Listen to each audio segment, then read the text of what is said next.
बिस्मिल्लाहिर्रहमानिर्रहीम। अस्सलाम वालेकुम दोस्तों, कैसे आप? उम्मीद है आप ठीक ठाक होंगे। जी अल्हम्दुलिल्लाह से मैं भी ठीक ठाक हूँ। दोस्तों आज आपसे बहुत ही अच्छी बात शेयर करने वाली हूँ। हम बनाने लगे हैं गाजर और पोटैटो वाले चावल, मिक्स चावल बनाने लगे हैं गाजर और आलू वाले। तो साथ ही आपको बताती चलूँ कि गाजर के बहुत ज़्यादा फ़ायदे हैं। मैं बहुत सारी वीडियोज़ में बता चुकी हूँ आपको, और मेरे हस्बैंड को गाजर तो इतनी ज़्यादा पसंद है, इतनी ज़्यादा पसंद है। और फ्रूट में एप्पल्स बहुत पसंद है, और सब्जियों में गाजर बहुत ज़्यादा पसंद है। और उनका तो दिल करता है सुबह शाम जो है ना वो 2-2 गाजरें वैसे ही खाने के साथ हों। और उनकी फ़रमाइश पे आज मैंने आलू और गाजर वाले चावल बनाए हैं। आपने मेरे साथ-साथ रहना है, देखना है, वीडियो को फुल वॉच करना है प्लीज़, और ये देखना है कि मैं चावल कैसे बनाती हूँ। सबसे पहले मैं बताती चलूँ कि गाजर को मैंने छील लिया है, और 7 आलू जो 2 मेरे पास थे वो मैंने छील के काट लिए हैं मतलब।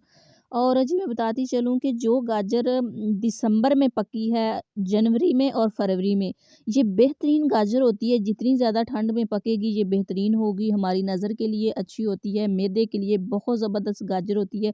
अगर आप डेली 1 गाजर भी खा लेते हैं, जिनका वज़न बहुत ज़्यादा है, 1 गाजर 2 गाजर खा लेते हैं, तो उनको बहुत अच्छी डकारें आती हैं, बहुत ही ज़बरदस्त मैदा होता है, एकदम से वज़न ऐसे कम सा लगने लग जाता है। बहुत फ़ायदेमंद है। आप गाजर की सब्ज़ी, सालन वग़ैरह बना के खा सकते हैं, गाजर का अचार खा सकते हैं, किसी भी तरह गाजर का इस्तेमाल ज़रूर करें प्लीज़। और ये गाजरें जो है ना आप सँभाल के रख लें अभी से, और ये गाजरें आप जुलाई में भी खाएँगे तो इसी तरह का जायका आएगा, इसी तरह की आपको रंगत मिलेगी। वो मैं आपसे इंशाल्लाह शेयर करूँगी जल्दी रेसिपी, जल्दी बताऊँगी कि आपने इनको क्या करना है और किस तरह करके तो आप इनसे फ़ायदा हासिल कर सकती हैं गर्मियों में भी। और आपको पता है कि ये जो जैसे-जैसे धूप निकल रही है, जैसे-जैसे गर्मी सर्दी कम हो रही है, इन गाजरों की रंगत में, जायके में फ़र्क आ जाएगा।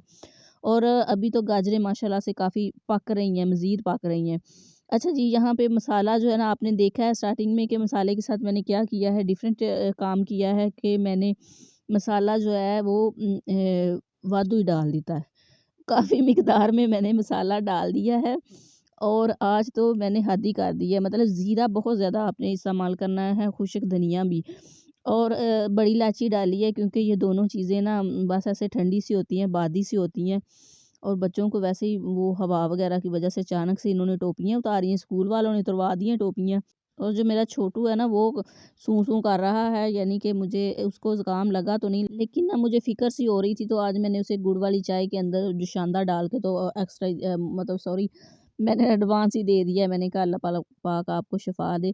हालाँकि वो क्या, हज़रत मूसा अलैहिस्सलाम ने फ़रमाया था व इज़ा मरिज़्तु व हुवा यशफ़ीनी, जब मैं बीमार होता हूँ तो वो मुझे शिफ़ा देता है। यानी कि जब इंसान बीमार होता है तो अल्लाह ताला शिफ़ा भी देता है। ये ज़िंदगी है, ऐसे ही चलना है, ऐसे ही होना है सारा कुछ, और अल्लाह ताला ने लिखा हुआ है जैसे वो तो होके रहना है ना, और बस। लेकिन हमें दुआ और कोशिश का कहा गया है, तो वो हमने करनी है, दुआएँ भी करनी है, कोशिश भी करनी है, और साबित कदम रहना है। अल्लाह पाक से दुआ है कि अल्लाह पाक आपको, मुझे, हम सबको दीन पे सलामत साबित कदम रखे। और जी वोटिंग के सिलसिले में गाँव में इतना हंगामा हो रहा है, हंगामा सॉरी, वो रौनक सी लगी हुई है, ढोल ढमक्के और पता नहीं नारे बज रहे हैं, और पटाखे-शटाखे, वो मराद शरीफ भी आ गई है, और बड़ी रौनक सी लगी हुई है गलियों बाज़ारों में, हला लाला। और यहाँ पे ये देखिए कितनी ज़बरदस्त किस्म के कलर आ रहा है यहाँ पे माशाल्लाह से, और खुशबू की तो बात ही ना करें, और मुँह में पानी आ रहा है। और जी यहाँ पे आप देख सकते हैं कि मैंने नमक मिर्च जो है ना वो डाल के तो उसको हिलाया है। उस हिलाने के बाद जो है ना वो मैंने सब्ज़ी डाली है। सब्ज़ी के बाद जो है ना अब मैं पानी डाल रही हूँ। 1.5 बाउल्स जो हैं वो 1.5 कटोरी मेरे पास चावल हैं। आधा किलो से थोड़े ज़्यादा हैं, और साथ में मैं डाल रही हूँ 3 कटोरीज़ मैंने इसके अंदर पानी डाला है। और ਤੁਸੀਂ कहना बाजी ने चावल तो विखाए नहीं। दरअसल आज जो है ना मैं वो चावल टोटा है मेरे पास, बासमती है, सुपर बासमती का टोटा है, इसलिए मैंने चावल भीगे हुए कहीं भी आपको नहीं दिखाए। और यहाँ पे भी कोशिश करूँगी चावल आपको नज़र ना आए, बस पक के नज़र आएँ। साबुत चावल मैंने दरअसल बहुत ज़्यादा पका लिए हैं, मैंने सोचा कि अब इफ्तारी वगैरह के लिए रख दें, कहीं मुक ही ना जाएँ। तो अब रोज़ों में आपको पता है रोज़ेदारों की इफ्तारियाँ भी करवानी होती हैं, लोगों के घरों में भी भेजने होते हैं, मस्जिद में भेजने होते हैं, तो ये सिस्टम चलता रहता है।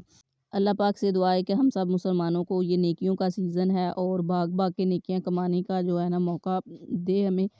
और मेरे हस्बैंड को ये बहुत ज़्यादा रेसिपी पसंद है, उनकी फ़रमाइश में वो कहते हैं बस दूसरे तीसरे दिन ये चावल पकने चाहिए। ये देखिए यहाँ पे भी मैंने परात को साइड पे किया हुआ है। लेकिन मैं वैसे ही आपको बता रही हूँ, मुझे आपसे क्या छुपाना कि ये टोटा चावल है और ये देखिए माशाल्लाह से अभी टोटा चावल भी इतने ज़बरदस्त पकने वाले हैं। और सुपर बासमती का ये टोटा है, थोड़ा पुराना है, आपको पता पुराने चावल जैसे ही हो जाते हैं तो बहुत ज़बरदस्त पकते हैं और फूल के पकते हैं और माशाल्लाह ज़्यादा हो जाते हैं। और जो न्यू चावल होते हैं वो नीचे बैठे रहते हैं, ऊपर नहीं उभरते, उनमें इतनी सलाहियत अभी नहीं होती कि ऊपर को उभर सकें। और जब हम चावलों में इस तरह की कोई चीज़ डालते हैं, सब्ज़ी होगी, गोश्त हो गया, तो वो चावल जो होते हैं ना उनको फैलना चाहिए, उनको फूलना चाहिए, यानी कि जो हमारी पतीली होती है ना वो भर जानी चाहिए।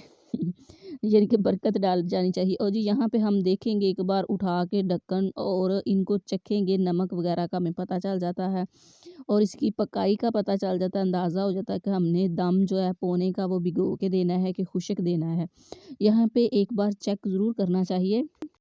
और आपको एक पते की बात बताऊँ, जब हम दूसरी देसी आग पे चावल पकाते हैं ना ये वाले जैसे भी, तो वो आग जो होती है ना सारी या तो फैल के लगती है या पता नहीं क्या चक्कर होता है, वहाँ चावल और तरह के पकते हैं और हमें कोई टेंशन नहीं होती कि चावल कच्चे रह गए हैं या क्या। तो जब ये वाली गैस के ऊपर हम पकाते हैं ना तो थोड़े-थोड़े जो साइडों के ऊपर से चावल होते हैं ना, ये मैं आपको दिखा रही हूँ माशाल्लाह से ज़बरदस्त किस्म का कलर आया। शायद कैमरे में इतना अच्छा नहीं आ रहा, लेकिन बहुत ज़बरदस्त आए हैं और ये बड़ी इलायची मैंने इसमें ज़रूर डाली है, आप भी डालिएगा। और मेरा बेटा जो छोटा है ना वो इसको देख ले तो कह देता है मामा जी ये ना डाला करें। और जी यहाँ पे चावल हमारे अल्हम्दुलिल्लाह से पक के तैयार हो चुके हैं और ऊपर मैं थोड़ा-सा धनिया जस्ट इसी प्लेट के ऊपर डालूँगी। आपको प्रेज़ेंटेशन देनी थी इसलिए, तो वरना मैंने चावलों के अंदर धनिया नहीं डाला। और कोई इतना ज़रूरी नहीं होता कि चावलों के अंदर धनिया ज़रूर ही हो, हंडिया में ज़रूरी होता है, चावलों के अंदर धनिया इतना ज़रूरी नहीं होता। बट मैंने डाला है धनिया, प्यारा लग रहा है माशाल्लाह से सब्ज़ सा और प्लेट के साइडों पे सब्ज़ कलर भी प्यारा लग रहा है, पत्ते से बने हुए हैं। बहुत ज़बरदस्त किस्म की रेसिपी बन गई है हमारी। आप एक बार ज़रूर ट्राई कीजिएगा, फिर आपके हस्बैंड भी बार-बार फ़रमाइश करेंगे इंशाल्लाह से। और आप अपनी बहन को दुआएँ देंगे इंशाल्लाह से। और बहुत ज़्यादा शुक्रिया उन लोगों का जिन्होंने हमारे चैनल को सब्सक्राइब किया है। दोस्तों वीडियो पसंद आई है तो इसे लाइक कर दें, दोस्तों में शेयर कर दें और चैनल को सब्सक्राइब कर दें। और आपको पता है अगर आप हमारी वीडियो शेयर करते हैं ना तो इससे चैनल का ग्राफ ऊपर जाता है, कामयाबी जल्दी मिलती है। हम खुद अपनी वीडियो शेयर नहीं कर सकते। बहुत ज़्यादा शुक्रिया, मिलते हैं नेक्स्ट वीडियो में। अल्लाह हाफ़िज़।